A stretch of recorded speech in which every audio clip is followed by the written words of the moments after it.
Hello student, we discuss today we discuss a new topic function. जैसे इसके पहले हमने नंबर सिस्टम काफ़ी डिटेल हमने किया था, तो उसका यूज़ है फंक्शन में।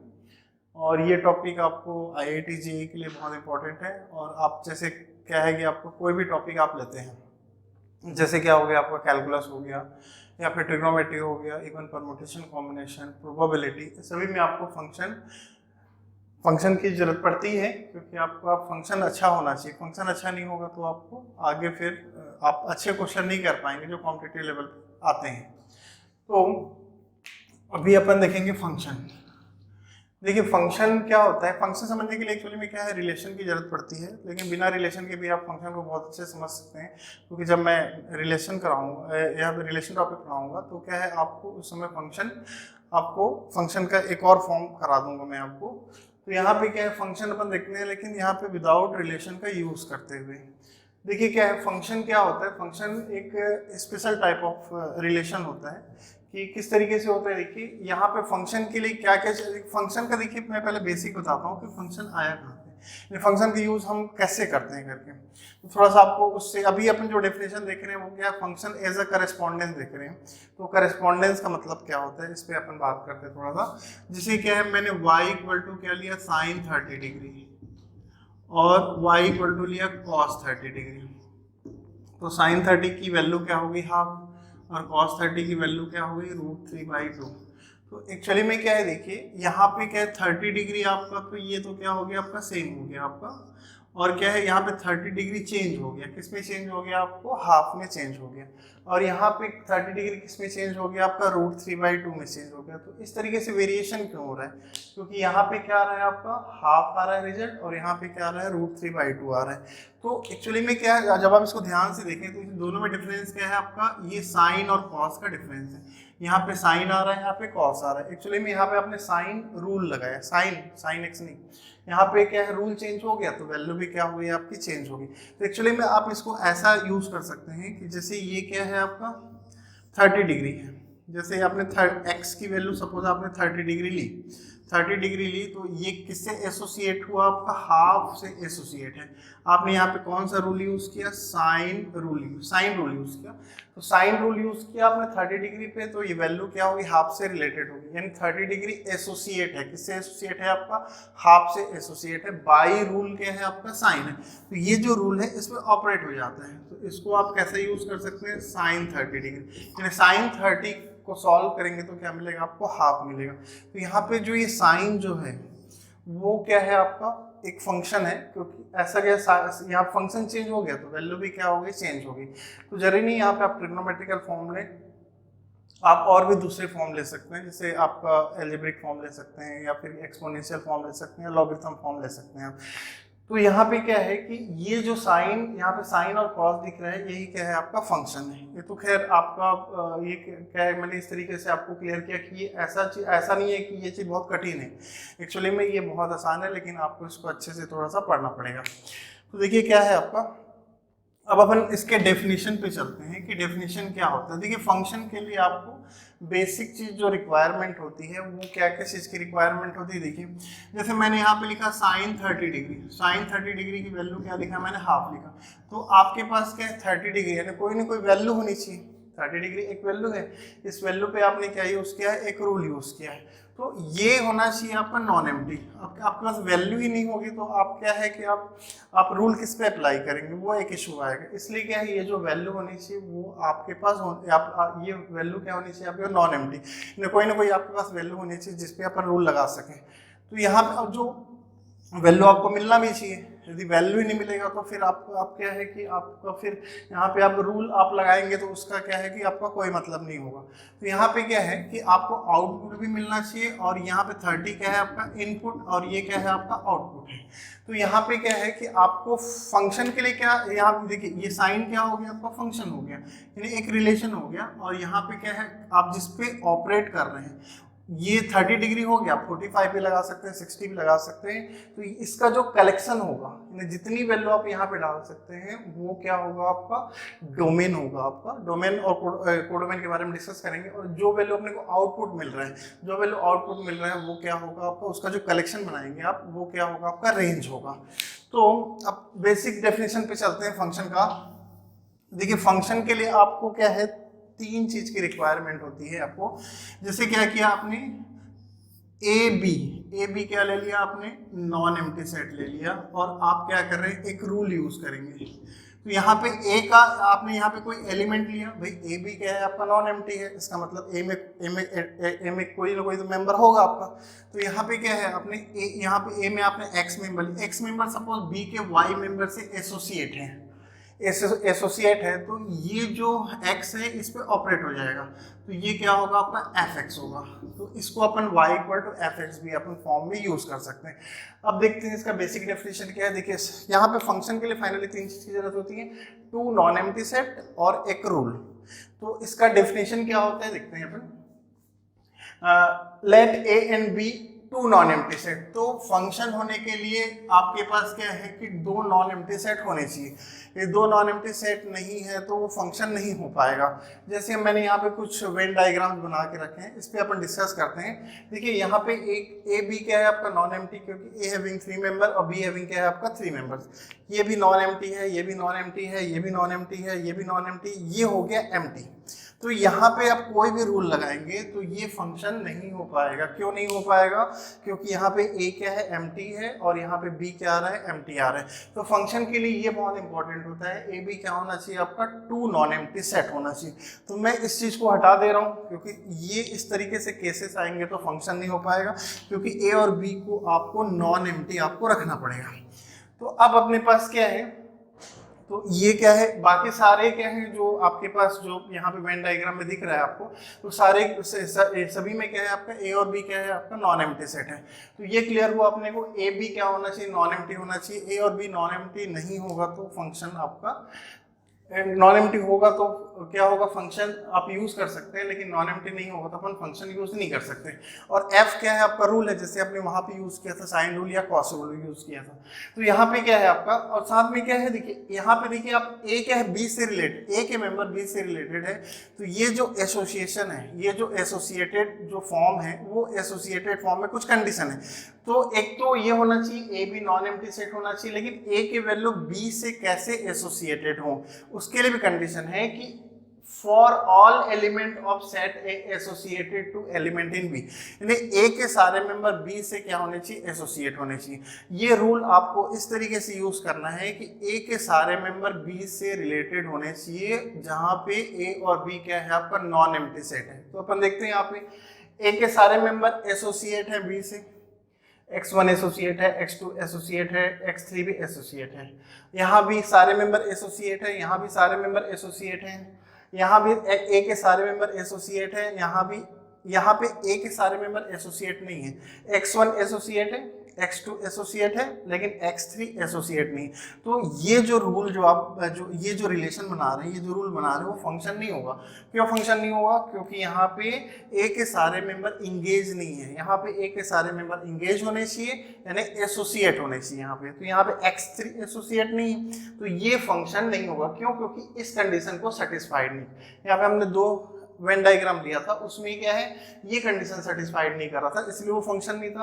अब ये क्या है आपका, कंडीशन क्या होना चाहिए, ए के सारे मेंबर बी से एसोसिएट होने चाहिए, लेकिन यहाँ पे क्या है, ए के सारे मेंबर बी से एसोसिएट नहीं, इसलिए क्या होगा, ये जो आपने रिलेशन बनाया है, ये रिलेशन क्या होगा आपका, फंक्शन नहीं होगा आपका। तो इसको हटा देते हैं, क्योंकि ये तो फंक्शन है ही नहीं है आपका।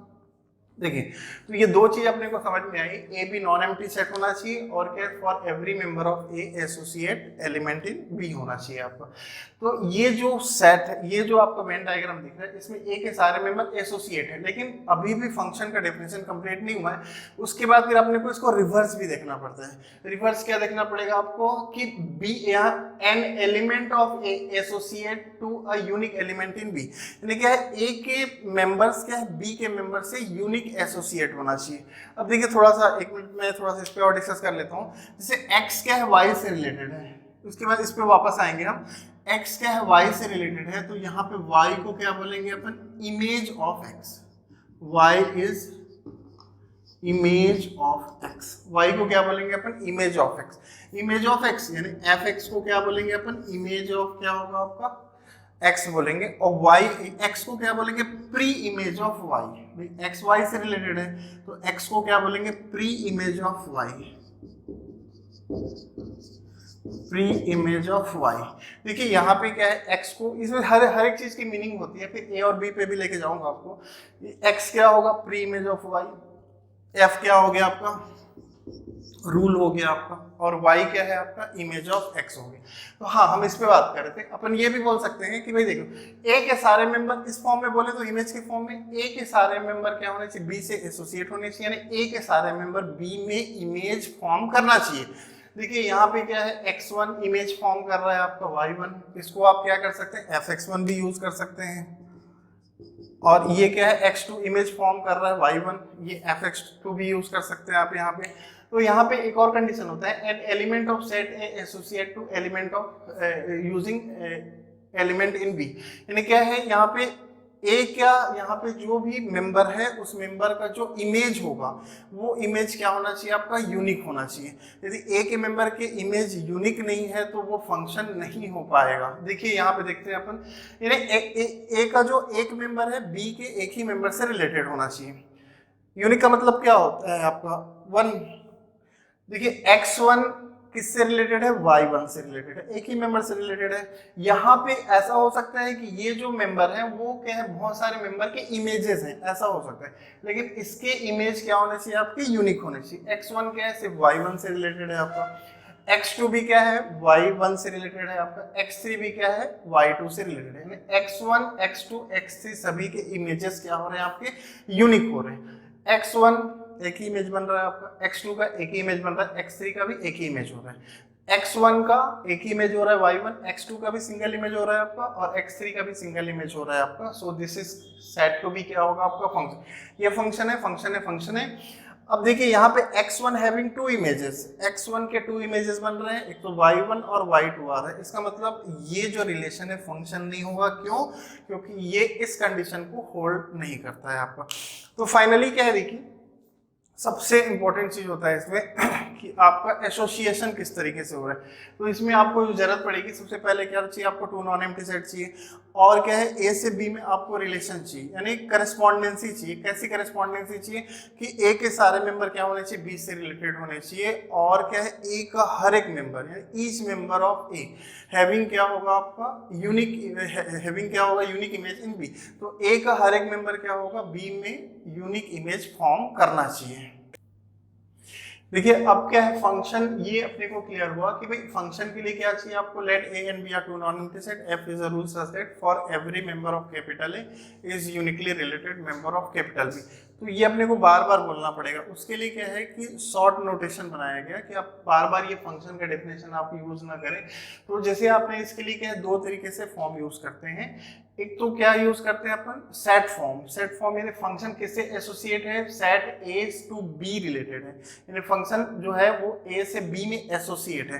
तो यहाँ पे क्या है, इस तरीके से भी नोटेशन यूज कर सकते हैं अपन, कहीं भी ऐसा लिखा हो इसका मतलब फंक्शन क्या है, ए टू बी में एसोसिएट है आपका।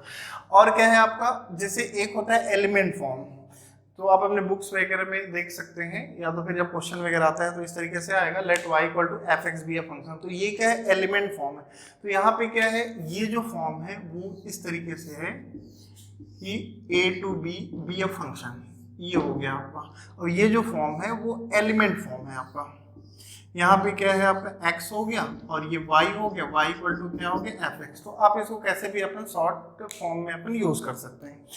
तो अब देखिए क्या है, मेन इंपॉर्टेंट होता है फंक्शन में ग्राफ, क्योंकि ग्राफ आपको बहुत अच्छे से क्लियर होना चाहिए। तो ग्राफ यदि आपको क्लियर है तो क्या होगा कि आप उससे आप डिफरेंशिएबिलिटी, कंटिन्यूटी, डिफरेंशिएशन वगैरह में आपको इजी होगा। देखिए क्या है आपका, तो ग्राफ, अपने को कोई भी ग्राफ गिवन है तो उस ग्राफ को हम कैसे पता करें कि फंक्शन है कि नहीं है करके। तो एक्चुअली में क्या है, दो तरीके से टेस्ट यूज करते हैं, एक वर्टिकल लाइन टेस्ट और एक horizontal line test. Horizontal line test में अपन, हॉरिजॉन्टल लाइन जो टेस्ट होता है उसके लिए उसको अपन क्या करते हैं, टाइप्स ऑफ फंक्शन के लिए यूज करते हैं कि फंक्शन वन वन है कि मैनी वन है करके। वो तो खैर मैं बाद में डिस्कस करूंगा। तो पहले अपन देखते हैं वर्टिकल लाइन टेस्ट, देखते हैं कि देखिए क्या है। तो पहले अपन एक पॉइंट पे डिस्कस कर लेते हैं कि जैसे देखिए कि वैल्यू ऑफ एफ एक्स क्या रिप्रेजेंट करता है ग्राफ में, इस पे बात करते हैं। जैसे ये आपको y equal to F X, ये आपको एक फंक्शन गिवन है x प्लस टू, एक फंक्शन है क्योंकि एक रिलेशन दिया है x में आपको 2 ऐड करना है। तो एक पॉइंट में लेता हूं मैं, यहाँ पे x की वैल्यू क्या पुट कर रहा हूं मैं 1, x की वैल्यू 1 पुट कर दीजिए। तो f1 क्या हो जाएगा आपका, f1 क्या होगा 1 प्लस 2, 1 प्लस 2 यानी 3। तो यहाँ पे आप 3 बोलिए या तो f1 बोलिए, इसका एक ही मतलब है कि 1 बोलिए या 3। तो ग्राफ में क्या है, ये x कहाँ पे होगा आपका, x एक्सिस पे होगा इंडिपेंडेंट वेरिएबल, y क्या है आपका डिपेंडेंट वेरिएबल हो गया। तो y जो है वो क्या करता है, किसी भी पॉइंट की करस्पॉन्डिंग हाइट को रिप्रेजेंट करता है। देखिएगा इसको ड्रॉ करता हूँ मैं, जैसे x की वैल्यू क्या लिया आपने 1 और y की वैल्यू क्या हो गई आपकी 1 2 3, तो ये सपोज 3 हो गया आपका। तो 1 या इस पॉइंट का कोऑर्डिनेट क्या होगा आपका 1 3, 1 3 हुआ 1 3, या फिर क्या बोल सकता हूं मैं 1 3 यानी क्या है value of function at x equal to 1, x की वैल्यू आपने 1 डाला है। तो 3 को अपन इस फंक्शन के लिए f1 भी यूज कर सकते हैं हम यहाँ पे। तो 1 3 ना लिख के अपन 1 f1 रिप्रेजेंट कर सकते हैं, इस तरीके से भी आप इसको यूज कर सकते हैं। तो 1 है तो ये 3 क्या है एक्चुअली में, ये डिस्टेंस परपेंडिकुलर डिस्टेंस आपने ड्रॉ कर दिया। तो ये जो हाइट है, ये हाइट क्या रिप्रेजेंट करेगा f1, या तो फिर क्या रिप्रेजेंट करेगा आपको 3 रिप्रेजेंट करेगा। तो जैसे क्या है, सपोज क्या है आपको कोई भी ग्राफ में आपको, जैसे ये ग्राफ है, ये ग्राफ है आपका, यहाँ पे x1 है, तो x1 की वैल्यू कितनी आ रही है, ये फंक्शन है आपका y इक्वल टू फंक्शन है। तो यहाँ पे x1 की कितनी वैल्यू आ रही है, x1 यहाँ पे जब आप पुट करेंगे तो fx1 आएगी। तो x1 की जो करस्पॉन्डिंग वैल्यू है वो क्या होगी आपकी fx1 होगी। यानी x, ये fx1 क्या रिप्रेजेंट करेगा आपको, हाइट रिप्रेजेंट करेगा। कहाँ पे, पॉइंट x1 पे हाइट ये रिप्रेजेंट करेगा। देखिए अब इसी कॉन्सेप्ट का यूज करते हैं किस पे, अब अपने पास कॉन्सेप्ट क्या होता है, देखिए फंक्शन के लिए कि कोई भी मेंबर जो है वो क्या है मोर देन क्या 1 मेंबर से एसोसिएट नहीं होना चाहिए। जैसे x1 y1 से रिलेटेड हो गया और y2 से रिलेटेड हो गया, तो ये फंक्शन नहीं हुआ। क्यों, क्योंकि x1 के क्या मिल रहा है आपके 2 हाइट मिल रहे हैं, y1 यानी x1 की करस्पॉन्डिंग वैल्यू, वैल्यू यानी हाइट हो गई। तो यहाँ पे x1 की 2 हाइट मिल रही है, तो ये फंक्शन नहीं होगा आपका। और क्या है, जैसे आप लेते हैं इस तरीके से लेते हैं, इस तरीके से हम डिस्कस कर सकते हैं कि x1 x2 ये हो गया, x1 y1 से रिलेटेड है, y2 से रिलेटेड है। तो यहाँ पे क्या है कि x1 की सिंगल हाइट हो रही है, x2 की भी सिंगल हाइट हो रही है, तो ये फंक्शन होगा आपका। तो इन दोनों को, दोनों जो कॉम्बिनेशन है, दोनों का कॉम्बिनेशन यूज करते हैं। देखिए कि जैसे आपको क्या करना है कि कोई भी ग्राफ को आपको पता करना है कि फंक्शन है कि नहीं है, तो अपन क्या करते हैं कि उस पे अपन वर्टिकल लाइन ड्रॉ करते हैं। जैसे मैंने एक ग्राफ ले लिया, ये ग्राफ ले लिया, एक और ग्राफ ले लिया मैंने, ये ले लीजिए, ये ले लीजिए, ये ग्राफ ले लिया। देखिए मैं x1 की हाइट यानी इसकी इमेज, x1 की एक ही हाइट हो रही है, x1 की एक ही हाइट हो रही है, वो क्या हो रही है आपको fx1। यहाँ पे क्या है आपका x2 है, इस x2 की भी सिंगल हाइट है आपकी fx2। इसका मतलब क्या है, x1 क्या है, यहाँ पे इसको मैंने y1 सपोज कर लिया, इस हाइट को y1, इस हाइट को मैंने क्या सपोज कर लिया y2। तो यहाँ पे क्या है, x1 क्या है आपका, x1 y1 से एसोसिएट हो गया, और यहाँ पे x2 किससे एसोसिएट हो गया आपका, y2 से एसोसिएट हो गया। तो ये फंक्शन हो गया। तो अब इस केस की बात, अब इस तरीके से क्या करेंगे, और भी ले सकते हैं, इस तरीके से क्या करते हैं अपन, वर्टिकल लाइन ड्रॉ करेंगे। वर्टिकल लाइन क्या है, जब आप यहाँ पे ड्रॉ करेंगे तो ये वर्टिकल लाइन 1 पॉइंट पे इंटरसेक्ट होना चाहिए। यदि 1 पॉइंट पे इंटरसेक्ट नहीं होगा तो ये फंक्शन नहीं होगा, जैसे इस केस में होने वाला है आपके। जैसे आपने क्या किया, एक वर्टिकल लाइन ड्रॉ किया, तो x1 हो गया, उसकी हाइट क्या हो गई fx1, और उसकी हाइट क्या हो गई fx1। तो ये अलग अलग हाइट भी हो सकती है, सेम हाइट भी हो सकती है, अपोजिट साइड सेम हाइट। तो ये y1 ले लिया मैंने, y2 ले लिया। तो यहाँ पे क्या है, देखिए ये हाइट मैंने y1 ले लिया और ये हाइट मैंने y2 ले लिया। तो x1 देखिए किससे एसोसिएट हो गया, यहाँ पे x1 क्या है टू हाइट से एसोसिएट होगी, यानी x1 की दो वैल्यू मिल रही है। x1 की वैल्यू मिल रही है आपको y1 किसके करस्पॉन्डिंग, फंक्शन के करस्पॉन्डिंग। x1 की हाइट y1 भी मिल रही है और x1 की हाइट क्या मिल रही है, y2 भी मिल रही है। इसका मतलब ये क्या होगा, फंक्शन नहीं होगा। तो ये होता है आपका वर्टिकल लाइन टेस्ट। तो वर्टिकल लाइन टेस्ट में क्या करते हैं, सिंपल है कि आपके पास क्या है, जैसे मैंने एक सर्कल बना लिया, तो ये क्या होगा, फंक्शन नहीं होगा, क्योंकि जब आप इस तरीके से वर्टिकल लाइन ड्रॉ करेंगे तो वर्टिकल लाइन ड्रॉ करेंगे तो ये वर्टिकल लाइन क्या हो रहा है, मोर देन वन पॉइंट पे क्या कर रहा है, आपका इंटरसेक्ट कर रहा है। यदि आपको मोर देन वन पॉइंट पे इंटरसेक्ट करेगा तो ये ग्राफ क्या होगा, आपका फंक्शन नहीं होगा। लेकिन क्या है, जैसे इसी को मैं हाफ सर्कल कर दूं, ये मैंने हाफ सर्कल कर दिया, इसी को मैंने हाफ सर्कल कर दिया, तो ये क्या होगा आपका, फिर वन पॉइंट पे इंटरसेक्ट करेगा, तब ये क्या होगा, आपका फंक्शन होगा आपका। तो इस तरीके से अपन ग्राफ से पता कर सकते हैं कि वो ग्राफ, जो भी गिवन ग्राफ है, वो फंक्शन है कि नहीं है आपका। देखिए क्या है, अब अपने को देखिए फंक्शन का हमने डेफिनेशन कर लिया, अब अपने को करना है डोमेन। तो डोमेन समझने के लिए मेन होता है कि आपको वैल्यू ऑफ फंक्शन समझना। तो पहले 2 मिनट वैल्यू ऑफ फंक्शन देख लेते हैं और फंक्शन कब डिफाइन होता है, उसके बाद ही अपन डोमेन पे अपन डिस्कस कर सकते हैं। देखिए क्या है, वैल्यू ऑफ फंक्शन क्या होता है, आपको y equal to F X कोई फंक्शन दिया हुआ है, तो आप x की कोई भी वैल्यू पुट करेंगे, जैसे a पुट कर दीजिए, अल्फा पुट, जैसे मैंने x की वैल्यू a पुट किया, यहाँ पे y equal to F X है, x की वैल्यू a पुट करूंगा तो f हो जाएगा। तो वैल्यू पुट करने के बाद जो रिजल्ट मिलता है, रिजल्ट यहाँ पे आपने x की वैल्यू a पुट कर दिया तो f a क्या हो गया, इसका आउटपुट हो गया। तो f a को क्या बोलेंगे अपन, value of function at point x equal to a। Example देखिए, जैसे क्या है, आपको y इक्वल टू आपको फंक्शन गिवन है x प्लस 3, तो यहाँ पे आपने ये एफ एक्स हो गया, आपका एफ एक्स हो गया, तो यहाँ पे आपने x की वैल्यू क्या पुट कर दिया, 1 पुट कर दिया। x की वैल्यू 1 पुट करेंगे तो f1 कितना होगा, आप 1 प्लस 3, 1 प्लस 3 यानी क्या हो गया 4। तो ये सिंपल सा लॉजिक, जैसे साइन x है, आपने x की वैल्यू 30 पुट कर दिया, तो क्या होगा, वो जो रिजल्ट जो आता है उसको अपन बोलते हैं value of function. So simple, आपको y equal to F X function given है, अब x की वैल्यू a पुट करेंगे तो रिजल्ट क्या होगा, एफ ए होगा। तो एफ ए को क्या बोलेंगे अपन, value of function at a point x equal to a। तो अब देखिए क्या है, फंक्शन को डिफाइंड किसी पॉइंट पे कब बोलते हैं, function is defined at x equal to a। जब आप क्या कर रहे हैं, वैल्यू ऑफ फंक्शन पुट कर रहे हैं, तो वैल्यू ऑफ फंक्शन क्या होना चाहिए आपका, जैसे x की वैल्यू आपने a पुट कर दिया फंक्शन में, तो क्या मिला आपको, f a मिल गया। तो f a क्या होना चाहिए आपका, यूनिक फाइनाइट फिक्स्ड वैल्यू होना चाहिए। तो f जो वैल्यू ऑफ फंक्शन है वो क्या होना चाहिए आपका, यूनिक फाइनाइट फिक्स्ड वैल्यू होना चाहिए, यानी इनफाइनाइट या इनडिटरमिनेट का फॉर्म आपको नहीं मिलना चाहिए। इनफाइनाइट और इनडिटरमिनेट के बारे में हम पहले डिस्कस कर चुके हैं। तो जब आप वैल्यू ऑफ फंक्शन क्या होगा, आपका यूनिक फाइनाइट फिक्स्ड वैल्यू होगा, तो अपन क्या बोलेंगे, फंक्शन उस पॉइंट पे डिफाइंड है, नहीं तो डिफाइंड नहीं है आपका। देखिए एग्जांपल देखिए, ये बहुत इंपॉर्टेंट रोल है किसके लिए, आपको डोमेन, आप जब आप डोमेन निकालेंगे ना तो उसके लिए इस पॉइंट की जरूरत सबसे ज्यादा पड़ती है।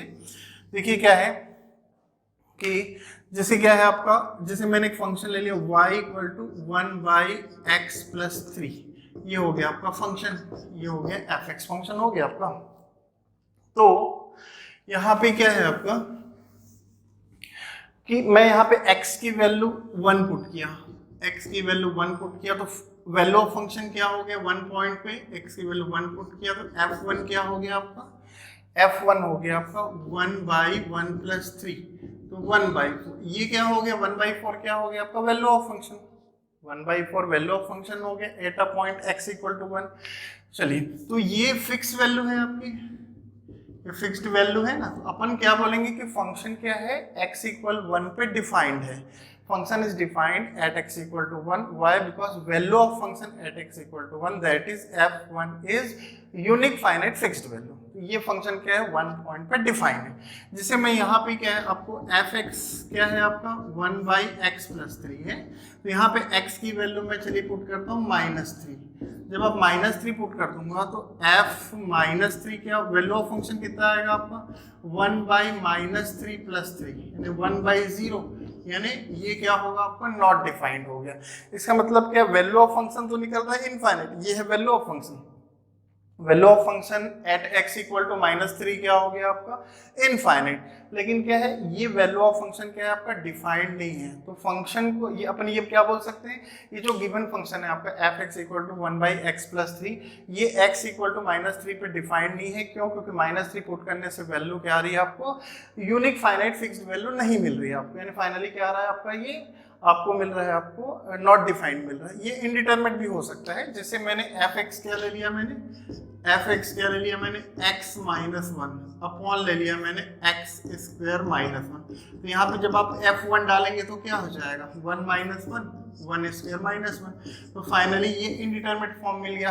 तो वैल्यू ऑफ फंक्शन तो 0/0 है, वैल्यू ऑफ फंक्शन 0/0 है, लेकिन इस पॉइंट पे फंक्शन डिफाइंड नहीं है। So we say that at x equal to 1 f1 is not defined.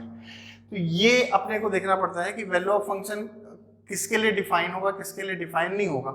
तो क्या है, जैसे अपन कोई भी आपके पास फंक्शन है, जैसे अपन इस फंक्शन की अपन वापस बात करते हैं, F x equal to 1/x+3 है। तो यहाँ x की वैल्यू आप क्या क्या पुट कर सकते हैं, 1 2 3 पुट कर सकते हैं, कोई भी रियल नंबर पुट कर सकते हैं, √2 √3, लेकिन -3 आप पुट नहीं कर सकते यहाँ पे।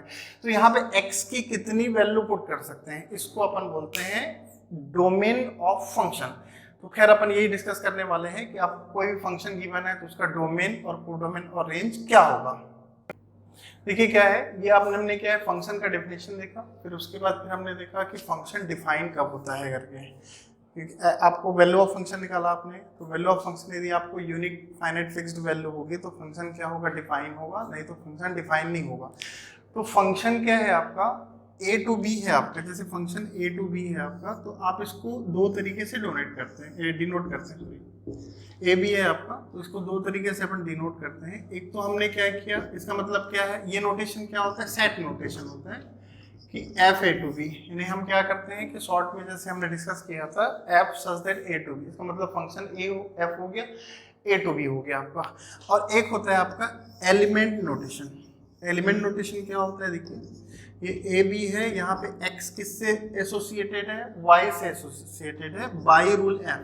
तो y इक्वल टू अपन क्या यूज करते हैं, एफ एक्स। तो इस तरीके से दो तरीके से फंक्शन का नोटेशन यूज करते हैं, शॉर्ट नोटेशन। तो अब भाई देखो यहाँ पे क्या है आपका, ए बी आपने क्या किया, फंक्शन यूज किया। तो ए बी आपने क्या किया, नॉन एम्प्टी सेट यूज किया, और एफ क्या यूज किया आपने, रूल या फंक्शन यूज किया। तो एफ तो समझ आ गया, रूल है, एफ क्या है आपका, रूल है, एफ रूल हो गया। अब ए और बी को कुछ ना कुछ तो नाम देना पड़ेगा आपको, ए और बी को कुछ ना कुछ नाम देना पड़ेगा। तो इसलिए ए को क्या बोलते हैं अपन, डोमेन। ए को क्या बोलेंगे अपन, डोमेन। ए को बोलेंगे डोमेन और बी को क्या बोलेंगे अपन, कोडोमेन। ये हो गया आपका कोडोमेन। तो फाइनली क्या है, जब आप इस तरीके से यूज करते हैं function such that A to B, तो एफ क्या हो गया आपका, रूल, ए क्या हो गया आपका, डोमेन, और बी क्या हो गया आपका, कोडोमेन। लेकिन डोमेन में आपको ऐसी वैल्यू लेने की परमिशन होती है जिसके लिए फंक्शन क्या होगा, डिफाइन होगा। तो एक तो ये हो गया आपका सिंपल कि डोमेन किसको बोलेंगे, let F such that A to B a function then A is called domain. अब ये डोमेन हो गया, लेकिन आप किसी भी सेट को डोमेन नहीं बना सकते। उसके लिए क्या है, हमको ये इस फॉर्म पे अपने को यूज करना पड़ेगा, एलिमेंट फॉर्म पे। तो let y equal to F X be a function, second form जो एलिमेंट फॉर्म जो मैं बताया था आपको, let y equal to F X be a function then set of x F X define. यानी क्या होगा, हमको कोई भी फंक्शन आपको गिवन है तो हमको क्या है, x की हमको वही वैल्यू लेने की परमिशन है जिसके लिए फंक्शन क्या होता है, डिफाइन होता है। यदि हमको फंक्शन डिफाइन नहीं है तो इस वैल्यू को हमको लेने की परमिशन नहीं होती। जैसे देखिए, जैसे मैंने क्या ले लिया, आपको डोमेन निकालने का तरीका है कि जैसे क्या है, y इक्वल टू क्या है, ये क्या है, स्टैंडर्ड फॉर्म है। जैसे आपको फंक्शन गिवन है, आपको natural number two rational number, तो ये कन्फर्म है दिया हुआ है, तो ये क्या होगा आपका, डोमेन हो गया। या फंक्शन दिया हुआ है आपको, फंक्शन क्या दिया है आपको, real number two real number, तो इसमें तो ये अंडरस्टूड है कि ये इसका फंक्शन क्या है आपका, डोमेन क्या होगा आपका, आर होगा। लेकिन आपको फंक्शन में क्या है, डोमेन नहीं देता है, तो क्या करेंगे, फिर आप इस फॉर्म का यूज करेंगे, आपका सेकेंड फॉर्म का। देखिए क्या है, आपको डोमेन वगैरह निकालने में आपको हेल्प होगा। जैसे क्या है आपका y equal to F X आपका फंक्शन है, तो हमको x की सिर्फ वही वैल्यू ले सकते हैं जिसके लिए फंक्शन क्या होगा आपका डिफाइन होगा। देखिए जैसे मैं क्वेश्चन लेता हूँ आपको कि आपके पास y equal to F X क्या है आपका 1/x+3 जो हमने लिया था। तो यहाँ पे हम कितनी वैल्यू डाल सकते हैं, यहाँ पे फंक्शन का डोमेन नहीं दिया हुआ लेकिन अपने को निकालना है कि फंक्शन का डोमेन क्या है। तो यहाँ पे हमको कितनी वैल्यू डालने की परमिशन है, तो कितनी वैल्यू डाल सकते हैं जिसके लिए फंक्शन डिफाइन होता है। जैसे मैं 1 डाल सकता हूँ, 1 डालूंगा तो क्या आएगा 1/1+3 यानी 1/4। 1 के लिए फंक्शन डिफाइन है, 2 डालने की परमिशन है, 3 डालने की परमिशन है, √2 डालने की परमिशन है, √3 डालने की परमिशन है, पाई डालने की परमिशन है, लेकिन -3 डालने की परमिशन नहीं है, क्योंकि जैसे ही आप यहाँ पे -3 आपने पुट किया तो वैल्यू क्या आएगी, नॉट डिफाइंड आएगी एक्चुअली में। तो ये क्या होगा, इसका मतलब यहाँ पे ये फंक्शन आपको गिवन है, तो यहाँ पे हम x की सिर्फ वही वैल्यू पुट कर सकते हैं जिसके लिए फंक्शन डिफाइन है। तो इस फंक्शन का डोमेन क्या होगा, -3 को नहीं लेंगे, बाकी कोई भी आप यहाँ पे रियल नंबर पुट करें उसके लिए फंक्शन क्या होगा आपका डिफाइंड होगा। तो इसका जो डोमेन होगा, डोमेन क्या होगा आपका, इसका डोमेन क्या होगा आपका फॉर एवरी रियल नंबर, लेकिन -3 को आपको रियल नंबर से हटाना पड़ेगा। तो ये होगा आपका फंक्शन का डोमेन। तो ये एलिमेंट फॉर्म से आप फंक्शन का डोमेन निकालेंगे और ये आपको गिवन है तो कोई दिक्कत नहीं है, फिर आपको डोमेन निकालने की जरूरत नहीं।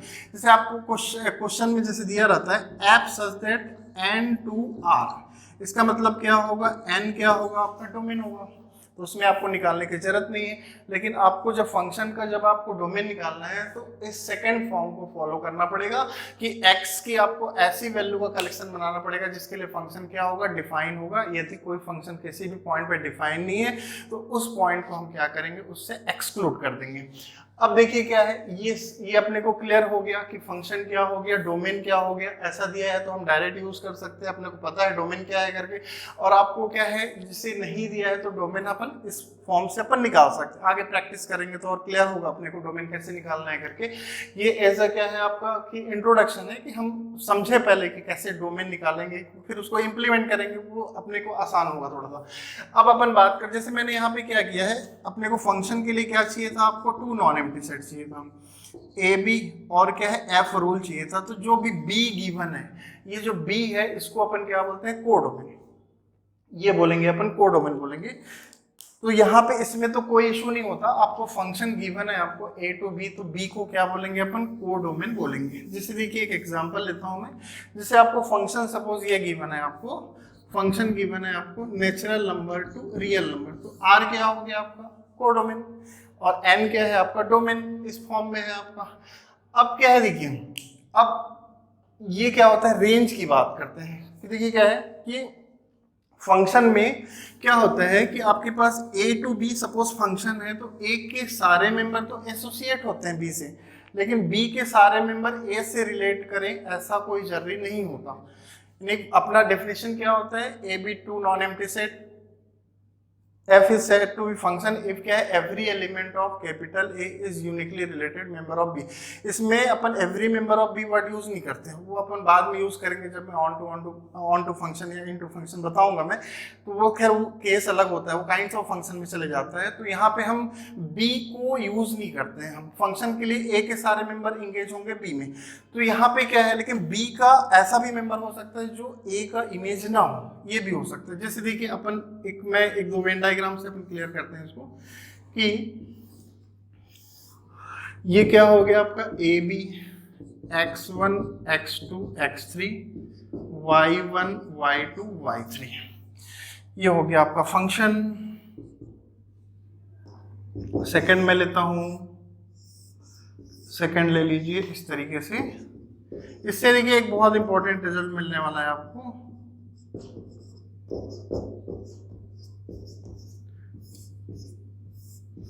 मैं यहाँ पे 3 एग्जांपल लेता हूँ, उससे आपको ये चीजें ज्यादा अच्छे से क्लियर हो पाएगी। ये मैंने ले लिया A B x1 x2 x3 y1 y2 y3। देखिए ये जो रिलेशन है, ये रिलेशन क्या है आपका फंक्शन है।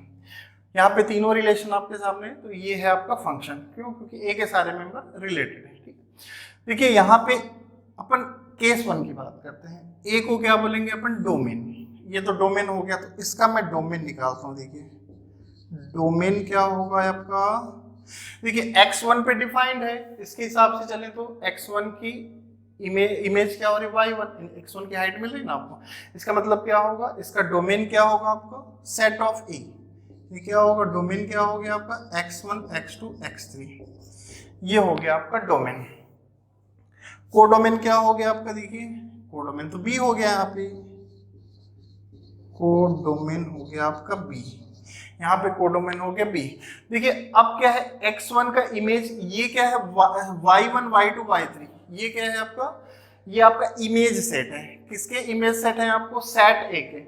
x1 का इमेज हो रहा है y1 पे, x2 का इमेज हो रहा है y2 पे, x3 का, तो अपन इसको क्या बोल सकते हैं, ये क्या होगा, इमेज सेट। तो ये जो इमेज सेट होगा, this is set to be range. इसको आप कैसे यूज कर सकते हैं, आप एफ ए से यूज कर सकते हैं। तो जो इमेज, जैसे ए के जो मेंबर्स हैं उन सभी का इमेज बनाएंगे और उसके बाद उसका कलेक्शन बनाएंगे, this is set to be range. तो यहाँ पे देखिए इसका जो रेंज क्या होगा आपका, इसका जो रेंज होगा वो होगा y1 y2 y3, यानी कोडोमेन की क्या हो रहा है, इक्वल हो रहा है आपका।